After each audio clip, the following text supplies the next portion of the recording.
Welcome to Canada's most irreverent talk show. This is the Andrew Lawton Show, brought to you by True North. Welcome back to the Andrew Lawton Show, the last show before Canada Day, or Dominion Day, as the old-fashioned among us like to call it still. We thought we'd do something on this show with the holiday upon us, a little bit different from what we normally do, and it's a bit of a follow-up from a discussion we had last week with Mark Milke, who's the editor of a great new book called The 1867 Project, Why Canada Should Be Cherished, Not Cancelled. We had such a great time with Mark. We thought it would be really lovely to go into a bit more depth about the landscape in Canada, looking at history and, of course, contemporary issues as well. And really that fundamental idea that Canada is a country worth celebrating. So we brought Mark back, but we also have two of the contributors from this great anthology of essays. One of them is Dr. Lynn McDonald, who is a professor emerita of sociology at the University of Guelph and a former member of parliament.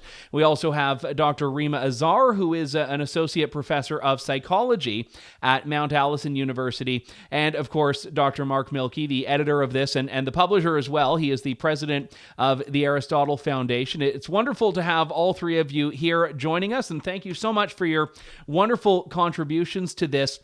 Let me begin with you, if I can, Lynn, because there has been oftentimes in the discourse about Canadian history and whether we need to cancel it and cancel historic figures, what has appeared to be a left-right fault line politically. And your contribution is fascinating. You have a great chapter about Egerton Ryerson, but I think it's particularly noteworthy that you're a former New Democrat member of Parliament. And I think in the current political context, it's often people on the left that it looks like, from my vantage point, are the ones leading the charge to cancel historic figures. And I was just wondering how you view that political dynamic.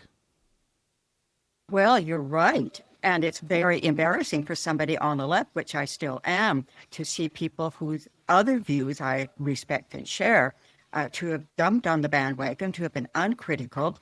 I'm not a historian by background, but I've basically become a historian, having worked on Florence Nightingale in the 19th century, a period that overlapped with Ryerson. So when the move came against Ryerson, and I think the move against Ryerson was all parties, but generally speaking, that's true for the people who are in Mark Milke's book, and I was very pleased to be invited into it. But I'm just constantly embarrassed by by colleagues who just get it wrong. They just don't seem to care about facts. I'm a fact person. I'm a content person, and I do the reading.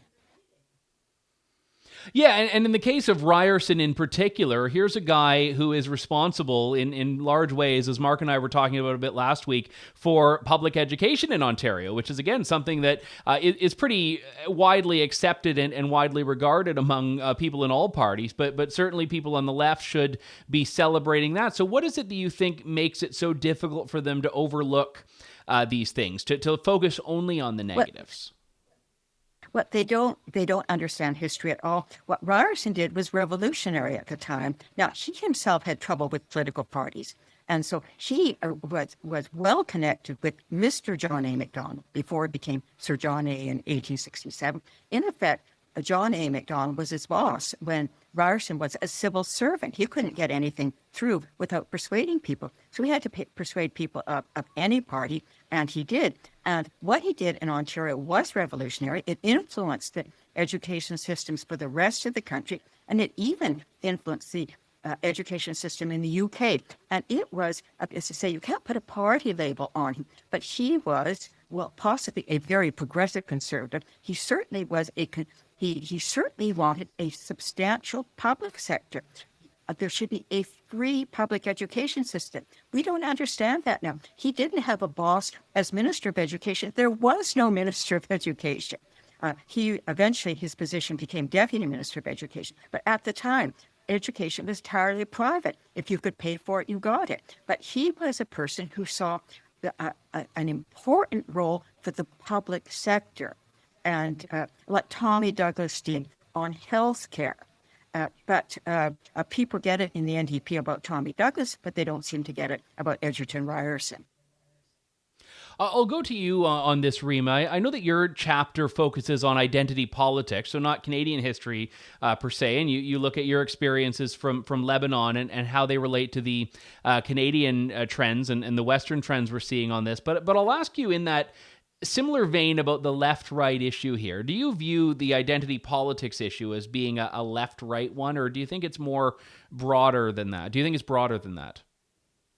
Thank you. And I would like to salute what Dr. McDonald said about the facts, reminding us of that. And to answer you, I denounce identity politics. It doesn't matter from which side it's coming, left or right. Right now, it's the left. It's the radical left. But maybe in the future, it may be coming as a, I don't know, response or a shift from the right, from maybe the true left, far right, not the far right that they accused us of when we are expressing our opinions or questioning things. So to answer your question, identity politics as a principle is dangerous. And history has shown us that Lebanon is as a school in itself, not just for my birth country, but for the whole world, not to do what Lebanon sadly has gone through. Civil war, right? One of the things that I, not in Lebanon specifically necessarily, but in other Middle Eastern countries that we see when there is a dramatic regime change or a revolution, one of the first things we see images of are tearing down the monuments to whatever was there before. And, in some cases, it may be a figure that shouldn't have a monument. In other cases, it's churches that are thousands of years old that have withstood wars and conquest but can't withstand this. So how do you feel when you see similar trends in Canada, people that have this same level of destructiveness that is the very worst trait we see in some other parts of the world? Deeply sad, shocked. That's unacceptable, regardless of the figure. So imagine the what we call the fathers of Canada. That's kind of insulting to the collective memory, right? But even if we forget that, and even if some historic figures are controversial through the eyes, our lens right now, I think we should remember that they are the men of the past, that their times, they are not the men of today or tomorrow. So remember the context. And burning churches or temples or synagogues or mosques or anything like that is a no-no. I just a story for you. Someone from Lebanon once wanting to immigrate here contacted me asking, is it true that in Canada we are burning churches? They got scared, imagine. Let me ask you, Mark, about how we weave this all together, because, there was a time when being Canadian, up until even a few years ago, was a very unifying thing for people in Canada and people who had been born here, people who had emigrated to Canada, people who were new citizens, people who were permanent residents. It used to be very unifying. And obviously a lot has changed politically in the last few years in this country, as it has elsewhere in the world. But now we have strange CBC articles about how the Canadian flag is a far-right symbol to some people. And we have people that are, on Parliament Hill saying we need to lower the Canadian flag to half-mast for the better part of half a year. And as I mentioned when you and I spoke last week, the idea of celebrating Canada is perhaps not controversial to the population as a whole, but certainly in some segments of it is not going to be well received. So where do you take this? Where do you take all of these things that we're talking about now and try to put that positive stake in the ground? Well, there are a number of things happening, I think. One is we should dispense with party politics because, frankly, political parties and politicians are always at the end of an ideas stream, so to speak, right? Ideas affect culture, culture affects politics. That's the order of how it goes. So when a chunk of the population looks back and has a simplistic view of history, a utopian view of history, where they see people in the 19th century and go, well, they weren't perfect, or they had ideas different than ours. Well, no kidding. And also the imperfections. What they do is they look at history as wrongly in this sense, rather than looking at history as an oak tree, where you get this wonderful country that grows up over decades and centuries, and civilizations sometimes in the case of civilizations millennia. Where you prune branches, you try and make it better if you're interested in, say, a free and flourishing society, and especially, as we've known in the Anglosphere.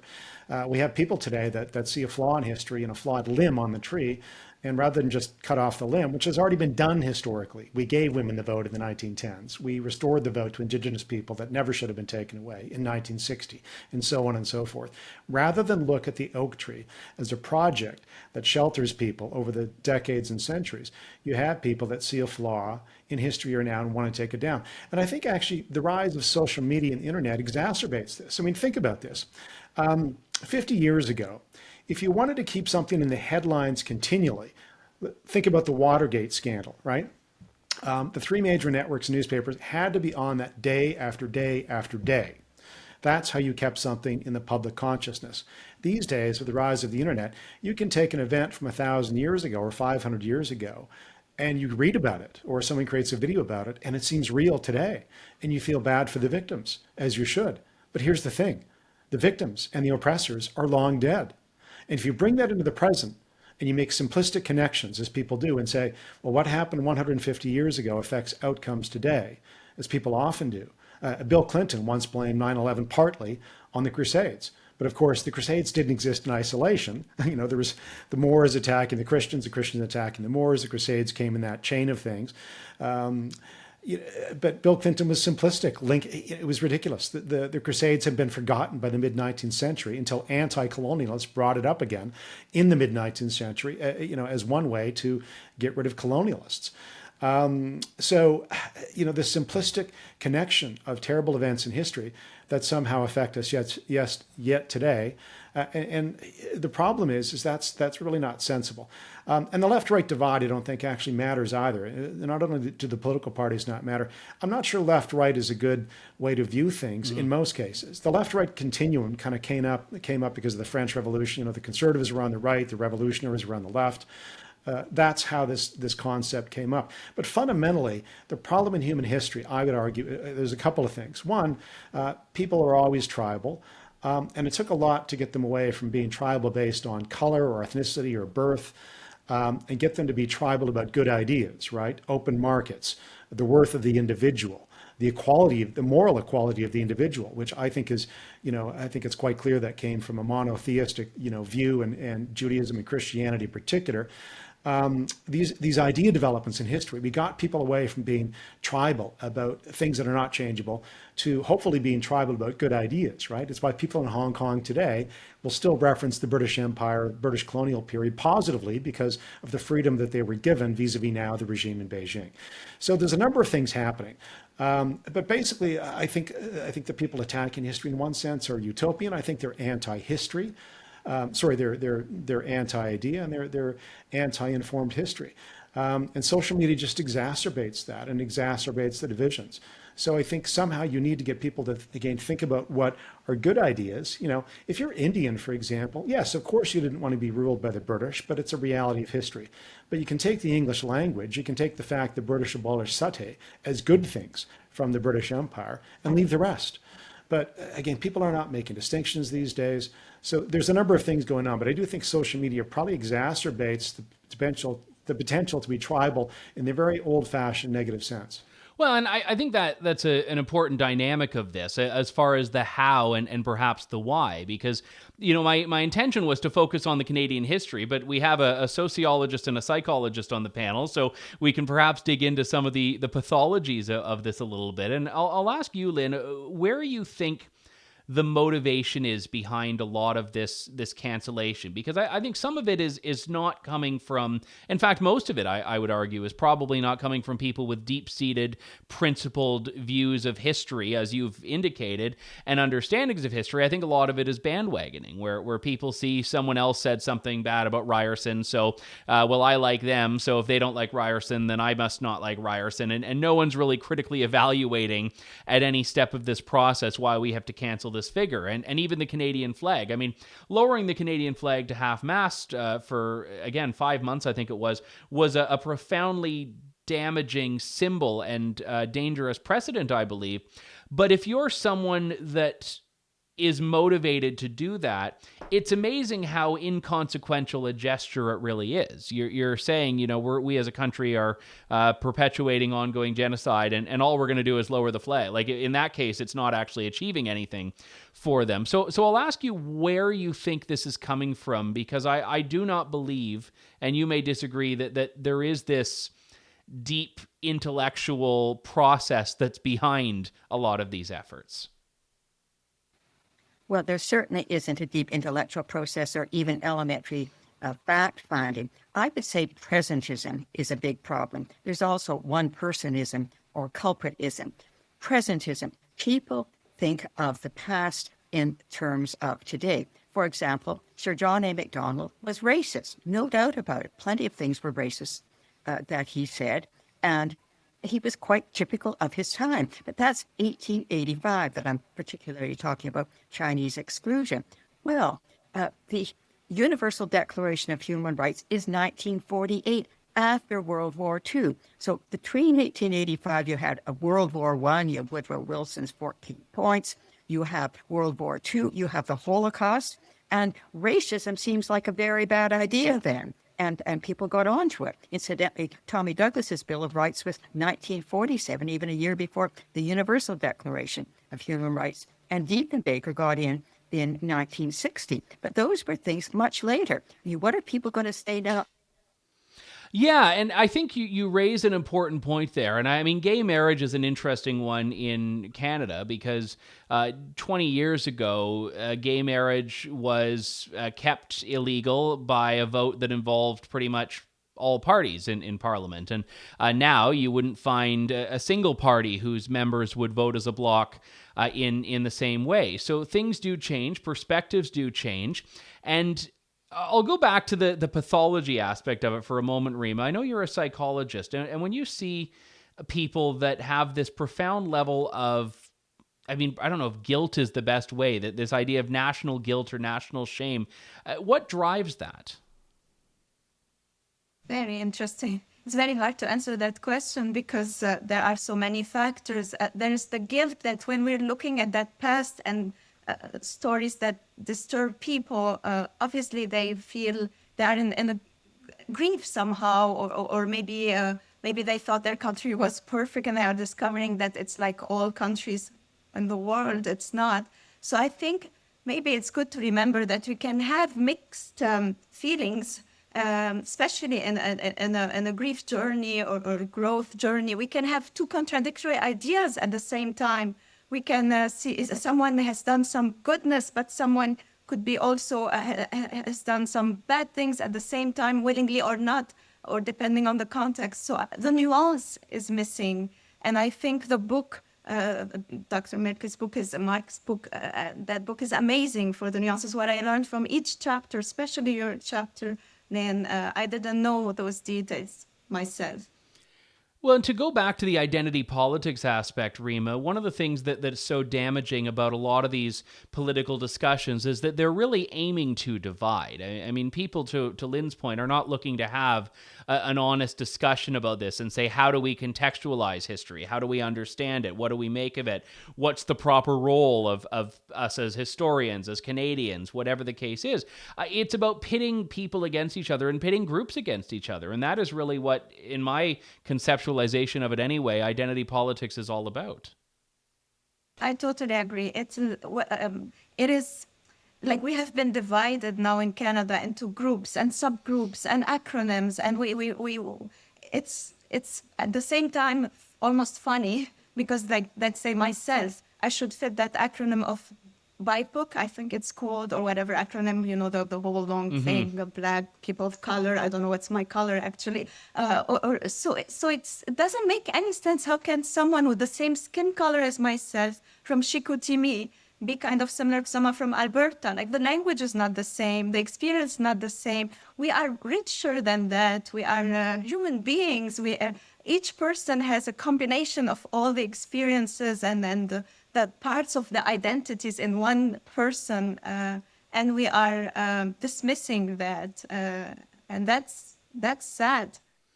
Now, you're not BIPOC, Mark, so we're not allowed to take your opinion at the weight of everyone else here. But I'll ask you about that in the realm of the Canadian story, because Canada does not get enough credit for how unique it is as a national project. This idea of a binational, a bicultural country that, despite all of the tensions in the last 150 some odd years, has survived, is not insignificant. And again, John A. McDonald, who Lynn rightly acknowledged has skeletons in his closet, did something that was at the time very unlikely. And he held this country together truly with, I think, like duct tape and straws, because Confederation was very touch and go for years up to it and even after it.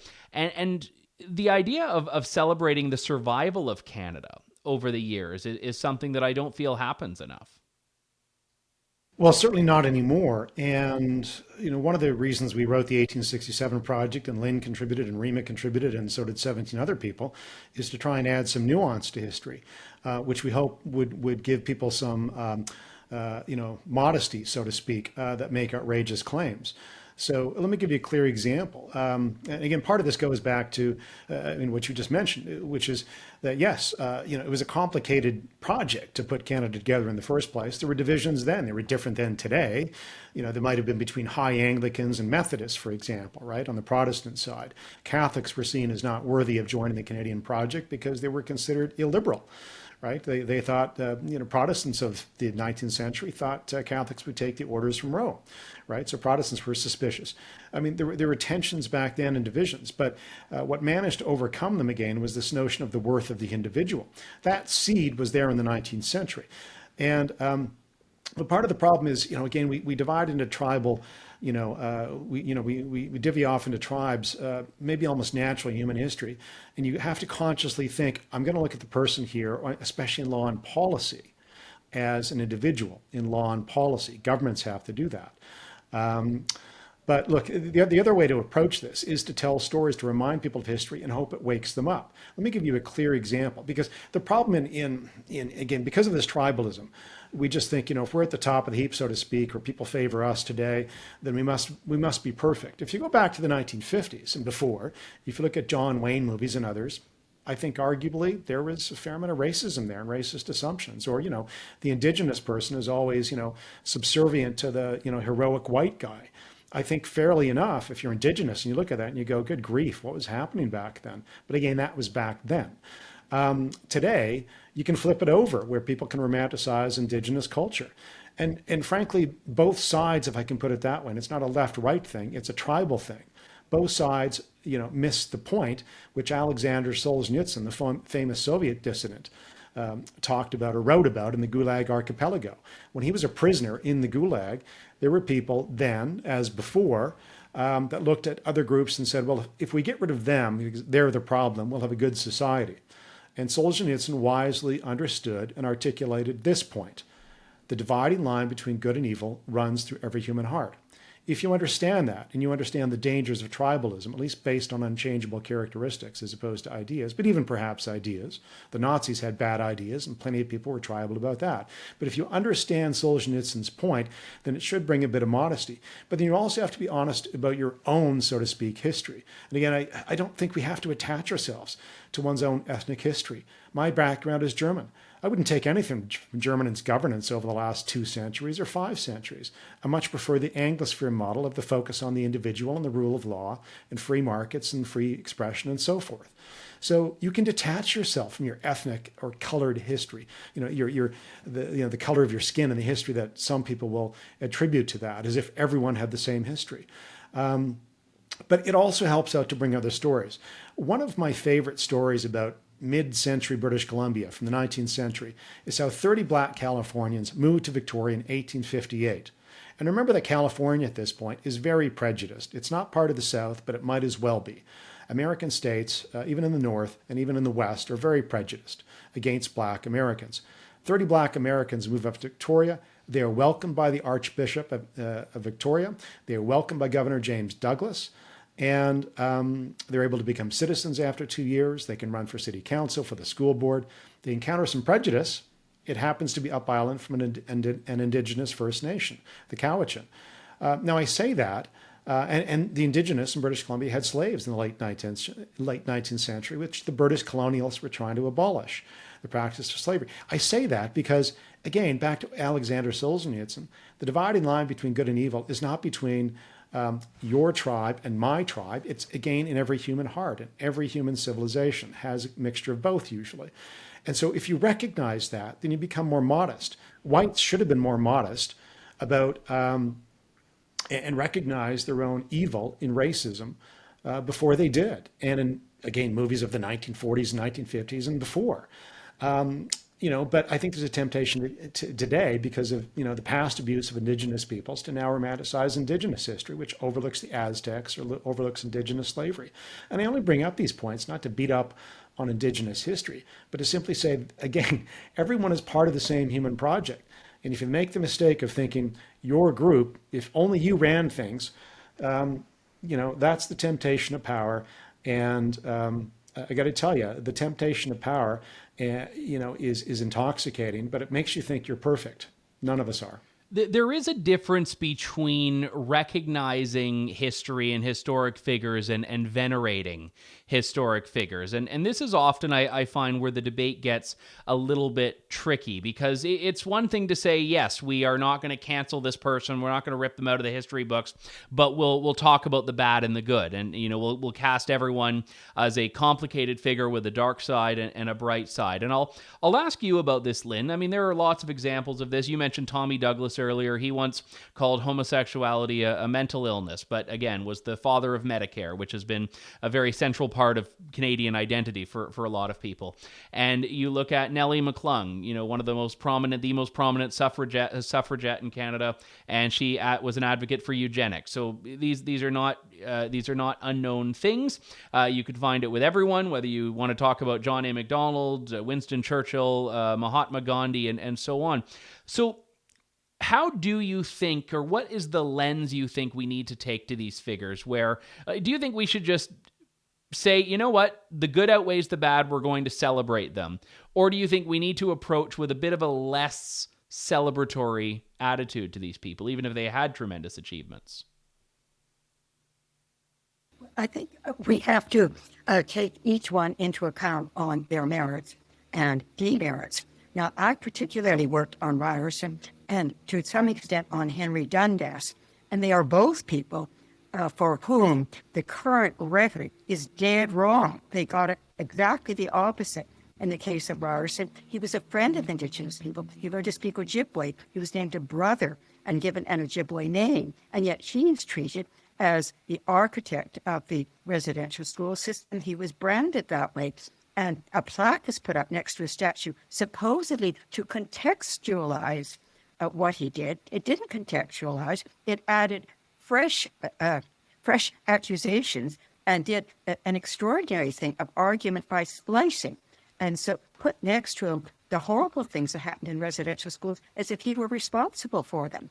And that's true for Henry Dundas. It's a current issue in Toronto because City Council a couple of years ago voted to get rid of the Dundas name on the grounds that he delayed the abolition of slavery, which he did not do. He was a committed and effective abolitionist, and it's going to go back to City Council. There's a mayor's race on and so forth.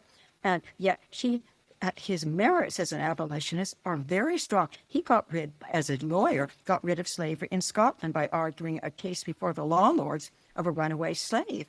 So he did excellent things.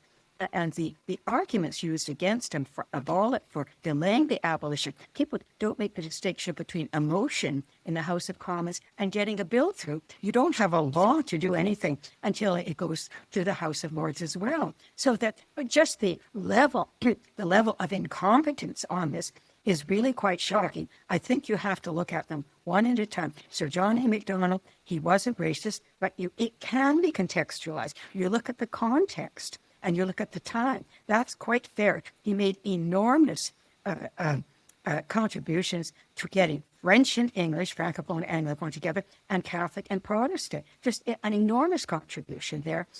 And so you really have to look at them case by case.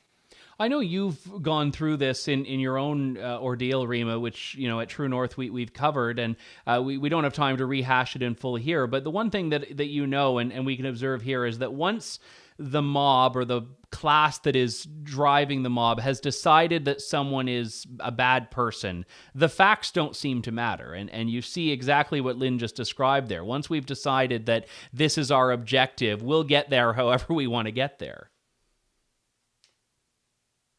Yes. Did I miss the question? Well, I didn't really ask one, but I'll add a question there, which is just, how do we combat that? I mean, how do you make an assertion of truth when there are so many people that don't seem to care about truth in these discussions? I think coming back to the start of our conversation with the facts that Dr. McDonald or Lynn said, that the facts are important. The truth, seeking the truth. We are scientists. We do research.